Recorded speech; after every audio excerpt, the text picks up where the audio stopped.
uno de los presidentes que más atención ha puesto en estos procesos de reforma constitucional. Él mismo era un gran constitucionalista y me dijo, no, proponme qué es lo que se puede hacer. Yo quiero una consulta, lo acabo de decir, una consulta verdadera, nacional, escuchando todas las voces que haya que escuchar, sobre ese tema que tú conoces, seguridad y justicia. La palabra seriedad la tenía muy a flor de labios, ¿eh? Su propio comportamiento invitaba mucho a la seriedad, una gran seriedad republicana. Los resultados de este proceso de deliberación. Había 10 comisiones, en cada uno de ellos se veía como un coordinador. El coordinador era siempre un jurista eminente, personajes como Héctor Fixamurio, Celestino Porte Petit, en fin, personas de esa gran talla al frente de cada comisión. Y cada uno de ellos dio cuenta de los resultados de la consulta en su comisión. Le entregamos después un proyecto legislativo a don Miguel y él estudió todo esto, por supuesto. Eran 10 iniciativas de reformas legales. Vas a comparecer a la Cámara de Senadores para explicar un poco algunas de las propuestas. Y le dije, señor presidente, tiene sus bemoles esto, por supuesto que yo haré lo que usted me indica, pero tiene sus bemoles porque cabe la posibilidad de que se me interpele acerca de asuntos penales, asuntos específicos sobre los cuales hay una gran curiosidad siempre. Y creo yo que eso sería inconveniente.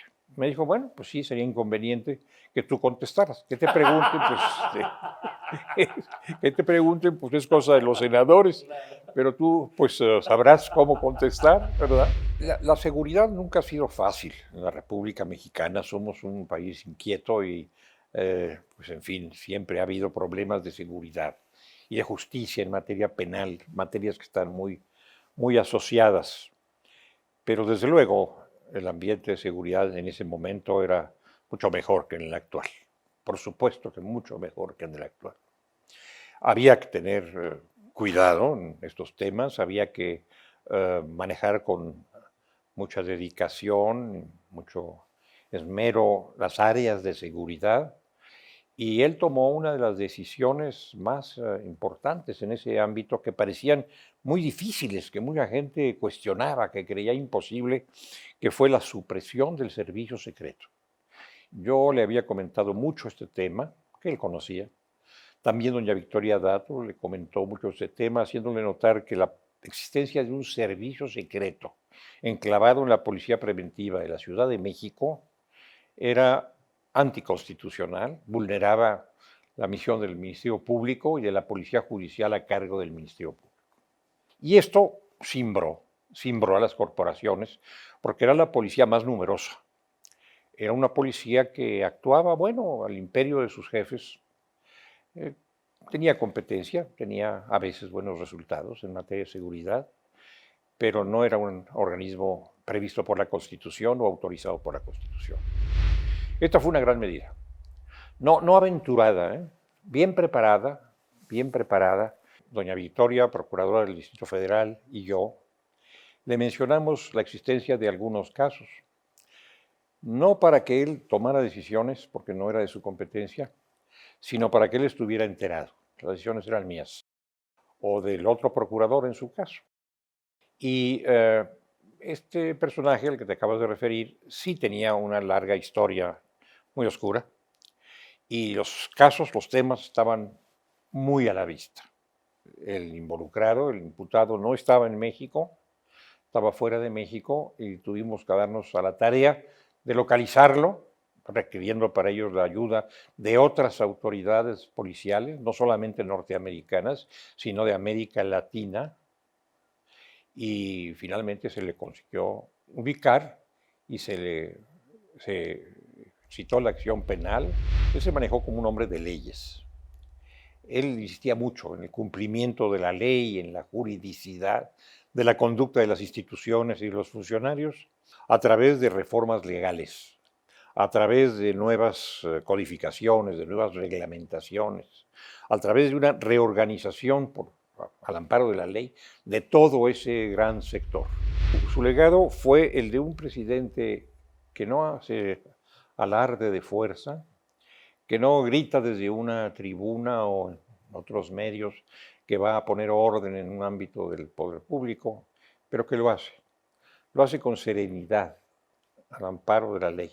Yo destacaría entre sus cualidades, que son muchas, que fueron muchas, la serenidad con que actuaba. Nunca había aspaviento, nunca había exceso en el manejo del poder, de la fuerza legítima, la fuerza legal, era lo que él utilizaba. Ver a un presidente respetuoso de la ley, respetuoso de su procurador y activo pero a distancia, con prudencia, cada vez que había un gran problema, para que se manejara esto por quien debía manejarlo y cómo debía manejarlo, sin girar instrucciones. Jamás me dio una instrucción que se apartara de la ley y jamás me ordenó actuar con predilección en cierto camino o hacia cierta persona. Nunca. Yo sentí solamente una vez a lo largo de 6 años que duró mi ejercicio como procurador, que había mucha presión, que había mucha animosidad, que había mucha gestión de parte de alguna área de gobierno que no era la mía, para que procediéramos penalmente. Y le dije, permítame usted que yo vuelva a hablar con confianza y en forma muy clara y directa con mi amigo Miguel de la Madrid. Dije, mira Miguel, mira Miguel, estoy recibiendo muchas presiones en relación con cierto caso o con ciertos casos. Y yo quisiera saber si estas corrientes provienen de quien las encarna en ese momento como funcionario público o quienes las representan y se presentan ante mí, o si vienen del presidente de la República. Me dijo, de mí, no. De mí como presidente, no. Lo que llega a manos del procurador, llega a manos del procurador por el conducto que debe llegar y el procurador toma las decisiones que debe tomar.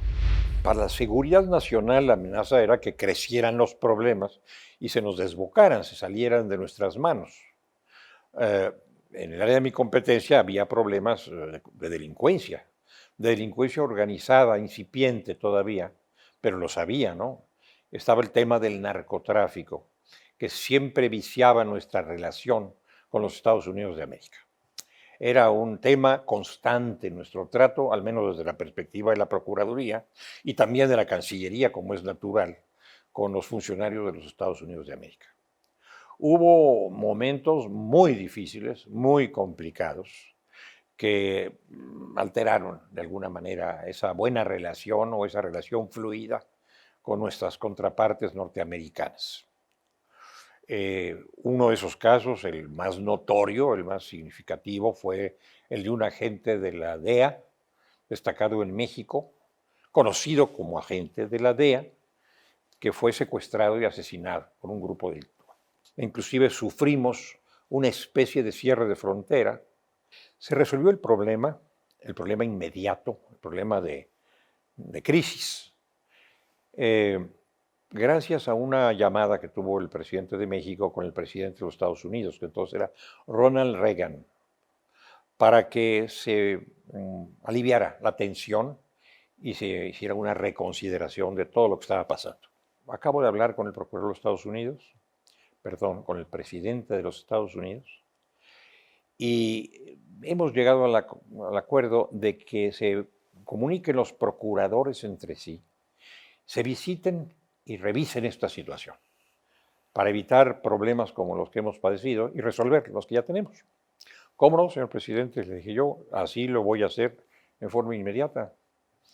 Y efectivamente en forma inmediata lo hice, sin dejar que pasaran minutos desde esa decisión del presidente de México. Le llamé por teléfono al nuevo procurador de Estados Unidos. Le sorprendió la rapidez con que había actuado para cumplir las instrucciones de mi presidente y él las de su presidente, y convinimos en vernos en forma rápida, sin demora, el día 21 de marzo de 1995. Me sonrío por la rapidez, 1985. Y salí el 21 de marzo de ese discurso, tomé el avión, me fui a Washington, llegué el 21 de marzo en la noche y el 22 me reuní con el procurador de los Estados Unidos. Él me recibió y yo me hice acompañar de un funcionario de la Procuraduría, el licenciado José María Ortega, que tenía un rango de subprocurador, y el embajador de México en los Estados Unidos, Jorge Espinosa de los Reyes, nada más. Fue difícil el momento, el trato fue fácil porque hubo una actitud de comprensión de parte de ambos. Que tuvo que enfrentar el presidente de la Madrid pues tenía que ver con cuestiones que pasaban en Pemex. Pero no era un problema de seguridad, No. era un problema de infracciones o ilícitos de carácter patrimonial. La relación con la quina. ¿Cómo abordó el presidente de la Madrid ese tema y cómo lo encaminaron para la siguiente administración? Mira, como te digo, con su actitud general de mucha serenidad, mucha pulcritud, mucha legalidad, yo tenía de antes una relación con los líderes sindicales y entre ellos con el líder sindical, tanto el líder nato como el líder nominal del sindicato de petroleros. Y nos veíamos con cuidado y nos respetábamos, cada quien en su ámbito de competencia. En efecto, era muy indómito el dirigente de los petroleros. El presidente, en lo que a mí respecta, actuó con mucha claridad y serenidad en ese espacio. Alguna vez se desbocó la dirigencia sindical con un personaje a quien llamaban el Trampas, y me llamó este líder al que te acabo de referir. Y me dijo, mira Sergio, nos tuteábamos, mira Sergio, yo sé que estás buscando a este sujeto que nos agravió tanto al sindicato como al país, con una actitud, con una conducta fascinerosa, con una actitud ilícita. Te voy a servir en bandeja de plata. ¿Cómo lo va a hacer Joaquín? Joaquín era el nombre del líder. ¿Cómo lo va a hacer Joaquín? No, pues ya te lo traje. ¿Cómo? Fuimos por él y lo trajimos. Y le dije, tío Joaquín, las cosas no se hacen así. Pero bueno, puesto que este sujeto se encuentra ya en territorio de la República, si es que tú tienes alguna manera de tenerlo o transportarlo, preséntalo en la agencia del Ministerio Público Federal que corresponde, no me acuerdo si era Reynosa o Matamoros, bueno, alguna de frontera. La frontera siempre hay cuestiones complicadas, ¿no? Y preséntelo ahí, pero advertido de que cuando se le presente ahí van a quedar detenidos y van a ser consignados. Él, porque en efecto lo estamos buscando, y quien lo lleve. Y quien lo lleve porque han procedido a una conducta ilegal que además compromete al gobierno de México. Fue un gran presidente que honró su condición de jefe del Estado mexicano. La honró dentro de México y fuera de México, con un gran escrúpulo. Su institucionalidad, su apego a la legalidad, su apego al buen trato, era muy consecuente con la legalidad y permitía la opinión y acogía las opiniones. Era un presidente, sabía ser presidente, sabía respetar y ejercer la investidura con serenidad, sin aspavientos y con pulcritud.